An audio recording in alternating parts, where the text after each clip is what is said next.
Salut à tous les passionnés de ballon rond. Installez-vous confortablement, prenez de quoi noter car l'actualité du football vient littéralement d'exploser ces dernières heures.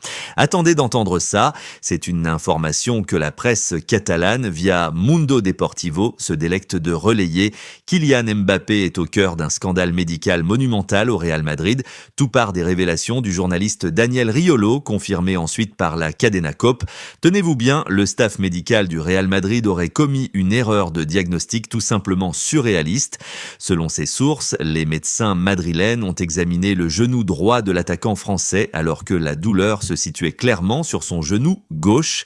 Oui, vous avez bien entendu. Et le pire dans cette histoire, c'est la suite. The Athletic précise que suite à cette erreur, Mbappé a continué à jouer blessé.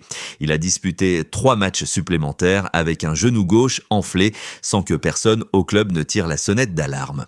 Le Real Madrid a fini par publier un communiqué annonçant ses blessures bien plus tard et les résultats de l'IRM du 30 et 1 décembre sont sans appel. Mbappé souffre de déchirure partielle du ligament postérieur.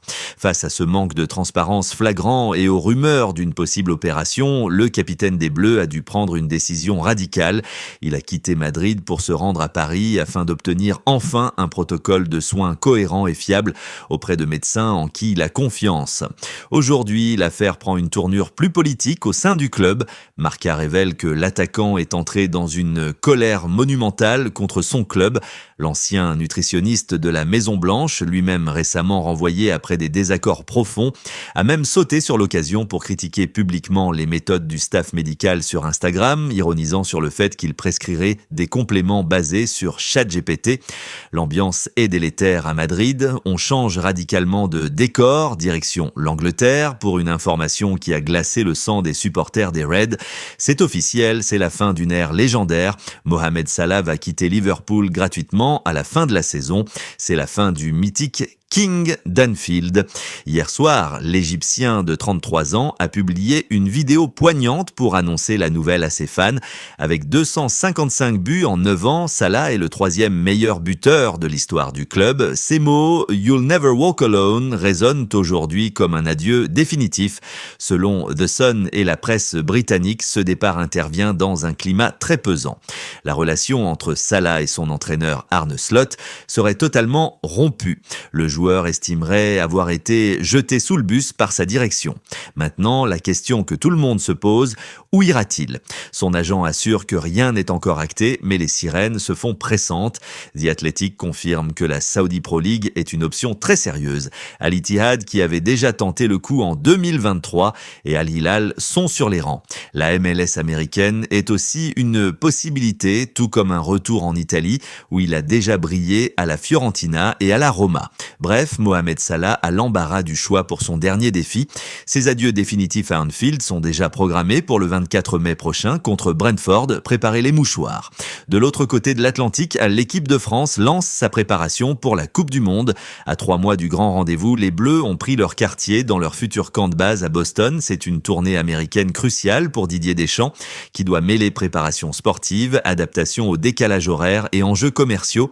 Et le sélectionneur a du pain sur la planche. Son premier gros chantier, le côté gauche de l'attaque, c'est une zone marquée par une instabilité chronique et l'absence sur blessure de Bradley Barcola force Deschamps à tester des alternatives. Il doit trouver l'équilibre parfait pour épauler Kylian Mbappé qui, malgré ses déboires madrilènes, pourrait jouer une mi-temps contre le Brésil ce jeudi. Nike, le sponsor officiel de la FFF, aurait d'ailleurs mis une énorme pression pour que le capitaine français participe à cette tournée américaine. Avec un contrat de 100 millions d'euros par an, l'absence de la star était impensable pour la marque. En plus de la tactique, de nombreux joueurs sont déjà sous pression. Le Parisien fait un focus sur ceux qui jouent gros lors de cette tournée. Avec les blessures de cadres comme Saliba, Koundé ou Maignan, des places sont à prendre. À Cliouche, Marcus Thuram et Kolo Muani doivent impérativement prouver leur valeur maintenant pour valider leur ticket dans la liste finale de mai. D'autres comme Maxence Lacroix ou Pierre Kalulu pourraient créer la surprise.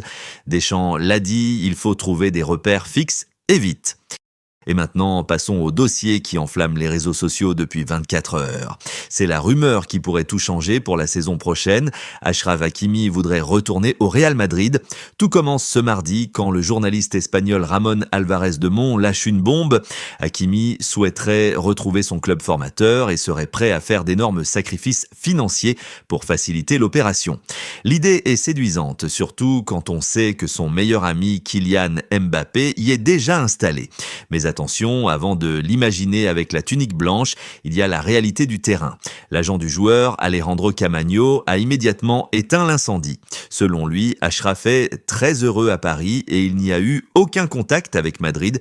N'oublions pas un détail crucial, Hakimi a prolongé au PSG en février 2025. Il est lié au club de la capitale jusqu'en juin 2029. On connaît la fermeté du PSG sur ses cadres. À moins d'une offre astronomique ou d'un bras de fer monumental, le retour de l'enfant prodige à Madrid semble encore très loin d'être acquis.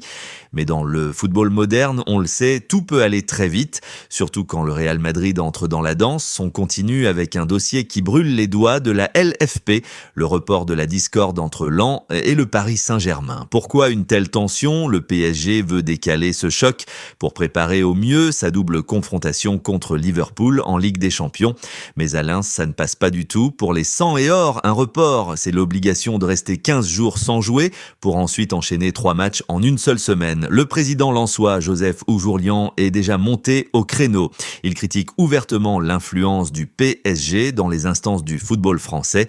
Les supporters via les Red Tigers ont même publié un communiqué cinglant, je cite, « Favoriser l'aventure européenne du PSG, c'est rendre plus difficile la possibilité pour Lens de jouer le titre, car rappelez-vous, à l'heure où l'on parle, Lens n'est qu'un petit point du leader. » Nasser Al-Khelaifi et Joseph Oujourlian ne se sont toujours pas parlé, mais le divorce entre les deux clubs semble consommé. La Ligue va devoir trancher et ça fera forcément des mécontents.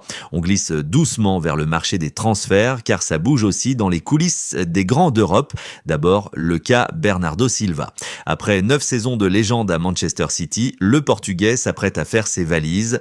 Si le rêve d'un retour au Benfica excite les fans de Lisbonne, il est pour l'instant exclu. À 31 ans, Bernardo veut un dernier contrat XXL dans un championnat majeur. La Juventus de Turin tiendrait la corde avec une offre de 3 ans. Mais attention à l'Inter Miami et à l'Arabie Saoudite qui reste en embuscade. Ensuite, direction la Catalogne. Le FC Barcelone a fait d'Alessandro Bastoni le rock de l'Inter Milan, sa priorité absolue pour renforcer sa défense. Hansi Flick et Deco sont d'accord, c'est lui qu'il faut.